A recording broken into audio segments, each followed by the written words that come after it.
Ayun, kamalasan na dumadating na ngayon sa GMA7. Nako, ano ba yan?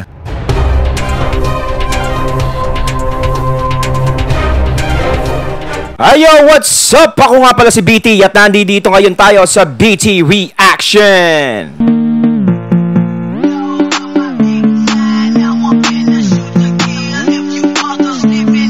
Pinatugtugan ko kayo. And welcome to my channel, Tunay na Kritiko. Bago ko simula, nais ko nga palang magbigay ng shoutout dito sa mga katunay natin na patuloy na sumusuporta, nanonood sa ating channel. Eto po shoutout to Carmen Marqueda. Ayan shoutout po from Talisay, Cebu. Yan, shoutout po sa lahat ng mga katunay natin dyan na taga Cebu. Ayan napakaganda dyan sa lugar na yan, Cebu. At syempre, shout out din kay Mel Gibbs Vergara. Ayan, shout out po from Laguna. Ayan, shout out sa lahat ng mga katunay natin na taga Laguna diyan. Meron ba tayong buko pay diyan, mga ma'am, mga sir? Ayan, masarap yung mga buko pay diyan sa Laguna eh. Ayan, at balik na tayo. Meron tayong panonooring video ngayon. Ito po ay nagmula kay News PH. Sa mga hindi pa po nakakabisita sa channel ni News PH, bisita na po kayo mga katunay, at kung hindi pa kayo nakakapag-subscribe, subscribe na din po kayo mga katunay kay News PH. At syempre, huwag nyo rin po sana kalimutan na mag-subscribe dito sa channel ko sa Tunay na Kritiko sa mga hindi pa nakakapag-subscribe, and click the notification bell para maging updated po kayo sa mga reaction videos na aking ilalabas. At huwag na nating pagtagalin at sabay-sabay na nating panoorin ang laman ng video na hatid sa atin ni News PH at bibigyan natin ng reaksyon. Pasok! Ano bang nangyari sa GMA7? Sunod-sunod ang kanilang kamalasan ba? Kamalasan? Ayun, kamalasan na dumadating na ngayon sa GMA7. Nako, ano ba yan? Simula nang nawala ang TVJ sa GMA7, nagkasunod-sunod na rin, kumbaga nahawa na din sila, Mariosep, sa nangyayaring kamalasan na dumarating sa... Alam nyo na yun. Ayan bago natin simulan, nais ko nga palang magbigay ng credits dito sa boses na maririnig natin at bibigyan natin ng reaksyon. Walang iba kundi si Sir Mike Abe. Sa mga hindi pa nakakabisita sa channel ni Mike Abe Opinions, bisita na po kayo mga katunay, at kung hindi pa kayo nakakapag-subscribe, syempre mag-subscribe na rin po kayo kay Idol Mike Abe. Ayan mga katunay, tuloy natin. Kulang na nabawasan ng swerte. Minalas ba o nabawasan ng swerte? Diba? Una-una, ayan, nawala sa kanila yung Tito Vic and Joey kasi sa kanila nagtatrabaho yan kahit na under contract ng Tape Incorporated ng mga Lusus family. Tapos yung pinalit naman sa kanila, effect, hindi naman makasabay sa Tito Vic and Joey. Tapos nagtry sila at pumasok yung ABS-CBN and dala-dala yung Showtime, pero ano nangyari? Nasuspindi naman kasi malalaswa yung pinagagawa. So, GMA7 hindi na nakataya. Yung Tito Vic and Joey dati, or yung pong Tape Incorporated, under contract yan sa GMA7. Ito namang Showtime, ganun din. Under contract between ABS at saka GMA7. Isang hindi naman makahabol sa rating at isa namang nasuspindi ng 12 days. Malaking bagay. Hindi lang pera pinag-usapan, yung imahe. Kasi ang gusto ng GMA7 at kahit naman sinong metro, gusto nila sila yung maging number 1. Yes. Paano magiging number 1? Sinuspindi na. O di sigurado ang number 1 dyan, Tito Vic and Joey. Yun naman kabila, yung iniwan nila, hindi naman makakahabol talaga. Sabi nga ni Joey, mahilig lang manggaya at mangopya. Ay di ba paano makakahabol? Iba yung original. So, basag sila kay Sir Mike. Sir Mike Yun ginajustify ko lang na parang nabawasan ng swerte o minamalas ang GMA7 sa taong ito. At sa mga nangyayari. Bago-bago ng tie-up ng ABS-CBN at saka ng Channel 7, nasuspindi kagad. Ilang buwan pa lang. Okay? So, talagang anything can happen sa anumang business ng mundong itong ating ginagawa. Kahit sa showbiz, kahit sila number 1, malaking income, biglang nawala. Dahil dyan. So, ayun nga yung imahe na pinagkaingatan ng GMA noon nandiyadyaan ng TVJ, talagang na-maintain talaga nila. Lalo na sa pagiging number 1 sa noontime show. Alam naman natin dati ang Itbulaga is talagang undefeated sa noontime show na kahit sino ang tumapat sa kanila halos walang nakakatalo. Sabihin natin na ganyan. Sinasabi ng iba na parang hindi naman iindahin ng GMA yan kasi black timer lang naman ang Itbulaga. Kumbaga nangungupahan lang naman yan sa channel na yan Nandun na po tayo. Yes, wag na yung pera ang pag-usapan natin. Ang pag-usapan natin dito, ano ang nagawa ng TVJ? Ano ang nagawa ng Itbulaga na nandudoon ng TVJ sa GMA7? Yung karangalan na binigay sa kanila ng TVJ nung nandoon pa sila sa Itbulaga is mas malaki pa yon kaysa pera. Hindi sila natalo, hindi sila bumagsak o anuman. Talagang pag sinabi ng mga talagang pag sinabi, nood tayo ng Itbulaga dito sa Channel 7, nababanggit talaga yung channel nila. Nandoon na nga tayo sa Black Timer sila, pero talagang inangat din sila, no? Nadala din sila ng TVJ, yung GMA7. Malaki din ang naging impact ng TVJ sa kanila sa GMA. Sa pagkawala nila, may impact din na kabawasan sa lakas na nangyari sa GMA. Kasi wag na natin pag-usapan yan, yung Black Timer. O sige, nandoon na tayo. Yung pinag-uusapan na lang natin dito, yung ibinigay nila sa loob ng 28 years ng TVJ na paglilingkod nila sa GMA, na kahit kailan hindi nila pinahiya ang GMA pagdating sa noontime show. Yun ang importante dun eh. Ngayon, wala na yung TVJ, nalipat na sa TV5. Kaya ngayon ng TV5, ang umuungos ngayon kung tutuusin. Nakikilala na ang TV5. Humahabol na. Dahil sa TVJ. Simula na lumipit ang TVJ doon, halos naging mainit na ang TV5. Talagang nagiging laman na sila ng usapan, laman ng ganito, nabigyan ng award. At sinusubaybayan na yung mga programa nila ng mga tao na dating hindi naman pinapansin. Malaki talagang kabawasan yung pagkawala ng TVJ dyan. Kung sa pera man, dun sa pag-upa-upa, hindi kabawasan, sige, nagbabayad naman ng upa eh. Pero yung talagang ibinigay ng TVJ sa GMA noon, no, hindi matatawaran ng pera yun. Yung ginawa nilang serbisyo, inangat nila ang Itbulaga diyan sa channel na yan. Kaya ang channel na yan ay naging matunog, maugong pagdating sa noontime show, na kahit sinong channel ang tumapat na merong noontime show din, hindi matalo-talo ang Itbulaga na nasa GMA7. So, iba talaga yung Tito Vic and Joey Dabar. Sila yung nagdadala ng buhay sa industriya sa telebisyon. Wala nang iba. Kung sa pelikula naman, conforme, wala namang halos pelikula ngayon, wala nang nanonood sa pelikula. Kaya nga dinudumog lang yan, live na television show. Yung mga recorded at mga drama-drama lang, hindi na rin masyadong kasi puro naman makaka-stress din yung mga drama. Wala ka na din nakikita nyo, hindi puro third party, puro sindikato, puro kung ano. Iba na-stress. Kaya paulit-ulit lang. Tapos yung anak, hahanapin. Ganon yung istorya. Meron yan eh. Sa GMA, madami. Nawawalang anak, hahanapin, mahihiwalay, magtatagpo uli. Tapos mababago na naman yung nila, teleserye, bago lang yung pamagat, gano'n na naman, mawawala na naman yung anak. Tapos may sindikato, ganyan. Halos pare-pareho na lang, hindi katulad to eh. Ang hinahanap ng mga tao talaga ngayon is yung makakapagpasaya sa kanila. Yun ang importante. Kailangan nag-i-enjoy, di ba? Yun nga. Kalipas ng kanilang problema. Ayun ang, kaya patok na patok ang mga live television show. Kaya nga yung aking programa sa television, live din eh. Sa radio, di ba? Ako nasa TV din po araw-araw live. Iba ang dating kasi pag live talaga. Buhay na buhay. At saka pil-na-pilong mananonood, nakikinig, na totoo. Kasi hindi na edited yan eh. Live nga yan eh. So, ganun katindi. Ngayon, lalong mamamayag pag yung Tito Vic and Joey Dabarcast kasi suspendido ng 12 days yung lumalaban sa kanila at yun naman kailang iniwan. Hindi naman makahabol talaga kahit anong gawin. Kasi nga ang identity ay inaagaw nila. Hindi naman talaga sila yung original. Kasi pag sinabi mong Itbulaga o nasa korte ang kaso niyan, kaya ang kilala dyan, Tito Vic and Joey. So, ginawa ng Tito Vic and Joey, dinala sa korte. So, kahit wala yung Itbulaga, TVJ lang, pasok na. Tapos papasok pa yung Dabarcast na grupo ni na Mayor Jose Manalo. Ay talagang dumadagundong. Ayan po. Malakas. Buhay ang pananghalian ng mga super lolo, super lola. Ang mga mahilig manood ng live sa television, pampalipas pananghalian o pampalipas after lunch ng mga tao habang nagre-relax sa opisina, sa bahay. Ayan. Puntakin mo yung pinalit na Showtime, no? Nagkaroon agad ng problema, kabago-bago pa lang talaga, no? Na nalipat sila sa GTV. Parang nangyayari nawalan kayo ng Lucky Charm. Yung GMA. Sayang kasi, nandyan eh.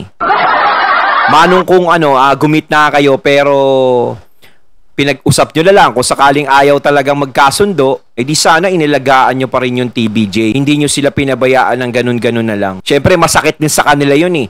halos 28 years, hindi lang naman masakit sa kanila yung pagkaalis nila sa Itbulaga.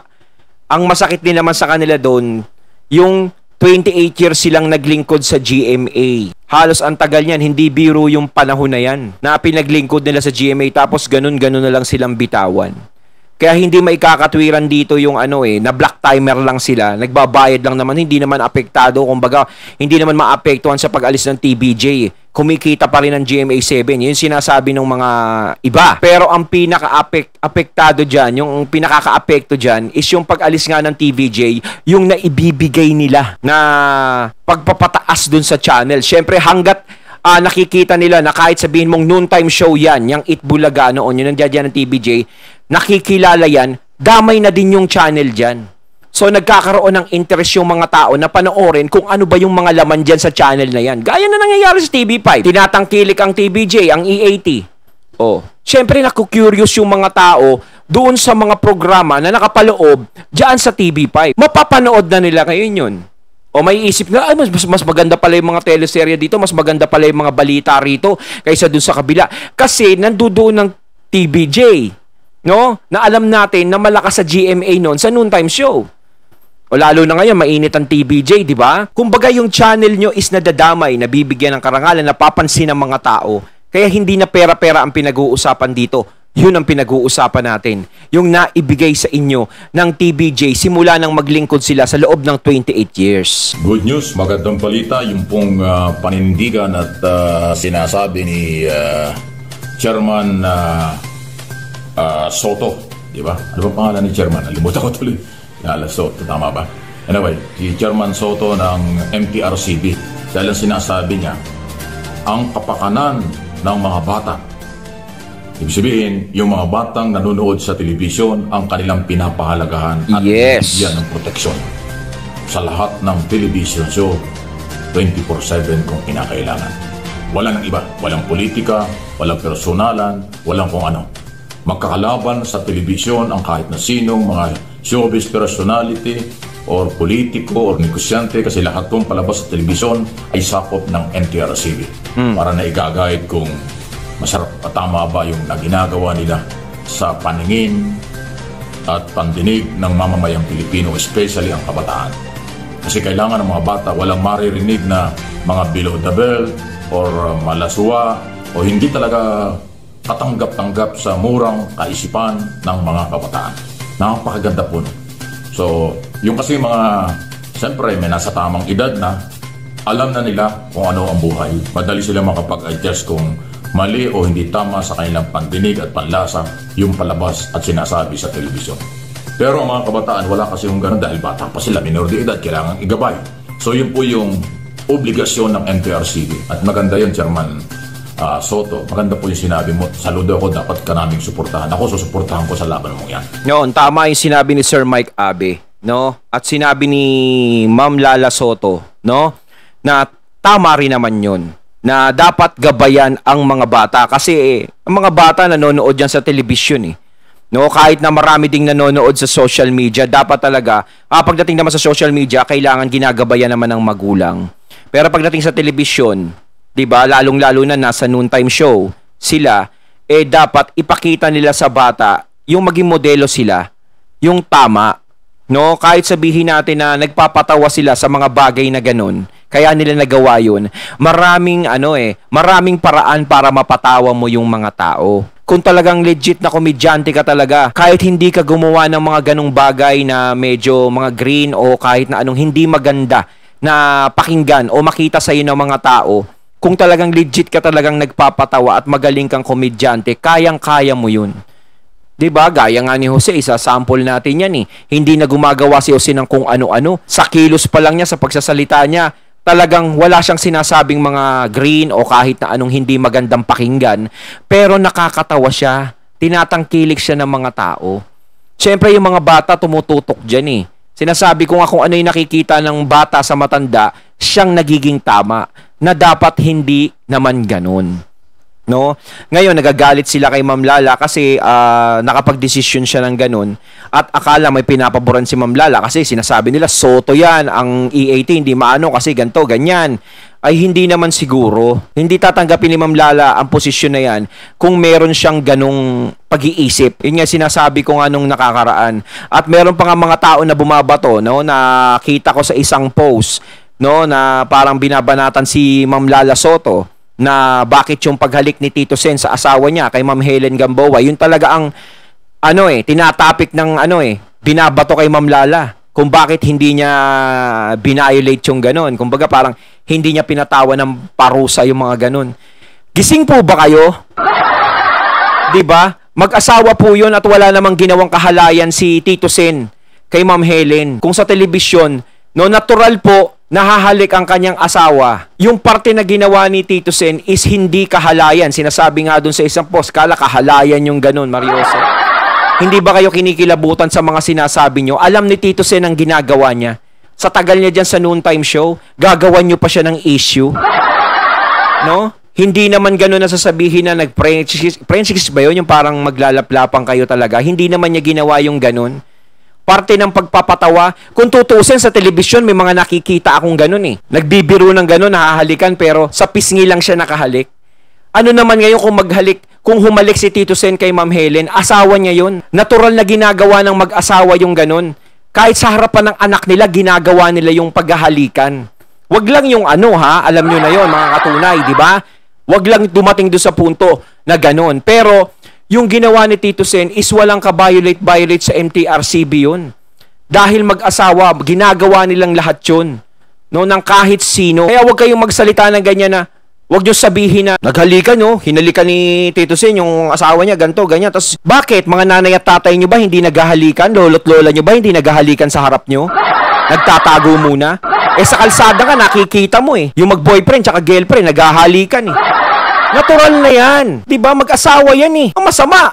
Kung hindi mag-asawa, tapos talagang nakita niyo talaga, hiniga pa ron. Ayun ang kung makadagdag kayo,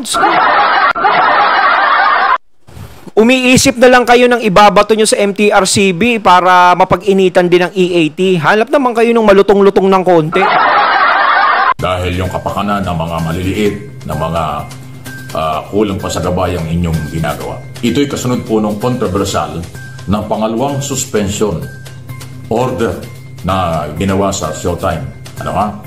Ng ABS-CBN at ng GMA7. Sa GMA7 sila ngayon dahil sarado na yung ABS pero sila pa rin ang mga producer. Ayan, yun sa grupo yan. Dahil nga ho dun sa mga hindi ginagawa, hindi ko naman maintindihan kung anong pinagdagawa nitong si Ganda raw. Ewan ba? Okay? Si Vice. At yung boyfriend niya. Ulit-ulit ngayon, pinakita na naman sa social media. Yung mga picture na ginawa nila, talaga pong hindi talaga maganda. Hindi na sa mga bata. Kahit sa may mga kababaihang kalalakihan na nasa murang edad pa rin, mga teenager, hindi maganda talaga yung ginawa nila. Napakaliit nga nung 11 days na suspension para sa akin. At saka pangalawa na ito, ibig sabihin, hindi na natuto noong unang suspension ng 2010. Tama, 2010. So ngayon, dahil noong 2010, ibang gobyerno, ibang management, ngayon, under President Marcos, under Chairman Soto, at mga board of director, hindi nila palalampasin yan. Sigurado yan. Kahit nga si Enrile, napansin yan, mantakin mo, no? Yung ganyan, nakarating pa kay Enrile. Pero ang tindi na binitawan na Enrile nun, no? Alam sa television, mamonitor nila. Kasi sa dami po ng television program, recorded or live, kailangan po mamonitor yun. Okay? At kung may mga paglabag. Kasi talaga kung obligasyon ng MTRCB yan. Kaya nga movie, Television Classification Board. So sila ho yung merong authority before dalhin sa korte. Kung naipaira nila ang regulasyon at mga batas tapos hindi pa rin po sumunod, pwede nilang dalhin sa korte po ang usapin or pwede nila totally, meron silang authority to stop totally. Sanction, penalty, or stop ng program. Yun po yung authority ng MTRCB. Akala nyo walang ganon. Nandiyan lang ako sa may Timog Avenue sa Quezon City ang address niya. Madaling puntahan. At doon po ang kanyang opisina, kung di ako natakamali, hindi pa ako nakapunta ron, pero nakikita ko na dadaanan ko yung opisina niyan, ay open sila sa anumang reklamo ng publiko. Kasi yun po yung tulong na magagawa. Hindi talaga kayang i-monitor, kulang ng manpower ng board, ng MTRCB, pangkalahatan ang mga programa sa buong Pilipinas. Ilang television sa buong Pilipinas. Hindi lang naman sa Metro Manila pinag-usapan niya. Ilang television program sa buong Pilipinas. Ganong katindi. So, ang magagawang tulong ng mga mamayan, sila yung magreklamo before MTRCB. Puntahan nyo yung website nila. Nandyan po, pwede kayo mag-online, mag-petisyon, or marami na akong pamamaraan. Kung kahit taga Mindanao, Visayas, o taga Luzon na malalayo, hindi nyo kailangan mapunta ng Metro Manila. Online, pwede ko kayo magparami ng reklamo. Dahil minomonitor nila ang personal na pagdadala sa kanila ng complaint or online na reklamo at mayroong validation. Pag nakita na yung legitimate, yun po ay nagiging pasya. Okay, so warning at taira lang mga pagdisiplina sa mga umaabuso. Hindi yung puro pera lang, pasikatan lang, after views lang, after rating lang, walang pakialam sa kabataan, hindi pwede. Mayroong estadong nagbabantay sa kanyang mga galaw. Yes. Ayon, at ating natunghayan ang video na nagbula kay News PH at syempre credits dun sa boses na nagsasalitang yon. Walang iba kundi si Idol, Sir Mike Abe. Ayan, kayo mga katunay, ano masasabi nyo tungkol dito sa video na ating napanood at binigyan ng reaksyon? Sa tingin nyo ba is tama? Tama ang ginawa ng MTRCB sa pagsuspinde sa Showtime? Ayan, medyo madali-dali nga lang yon, ilang araw lang yon, makakabalik na rin sila. Pero sana sa pagbabalik ng Showtime uli, is ayusin na nila. Kung gusto nilang magbigay ng saya, magbigay na lang sila, hindi na yung gumawa ng kung ano-ano pa. At saka dapat talaga importante dito, kung ano man ang pagkakamali mo, is marunong kang magpakumbaba at tanggapin mo ng buong buo yung pagkakamali mo. Dahil hindi yun magiging kabawasan sa pagkatao mo. So once again, I'm BT and I'm out. Peace.